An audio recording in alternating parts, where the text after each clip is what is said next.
कैसे लड़कों से ब्याह करिएगा, फोटो भेजने के लिए बताइए।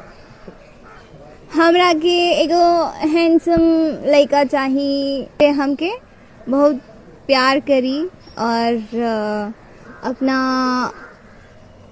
आँख के पलक पे बिठा के रखी। पलक टूट जाएगा फिर। आजकल के बच्चों को मैं देख रहा हूँ कि आप किसी लड़की के पीछे भागते हो, अपने कैरियर को बर्बाद करते हो, जिंदगी में इतने कामयाब हो जाओ कि दुनिया की हर वो खूबसूरती तुम्हारे लिए भागे। खाली हो जाए एक बार। मुझे बीजेपी हमेशा धोखा क्यों करती है? ऐसा हम कुछ नहीं बोल सकते हैं। देखिए, समय समय की बात होती है। चलिए, जो बीत गई सो बीत गई। जो बातें बीत गई ना, उसके बहुत पीछे मैं भागता नहीं हूँ। जो हो गया सो हो गया। मैं सबका सम्मान करता हूँ, सब अच्छा है।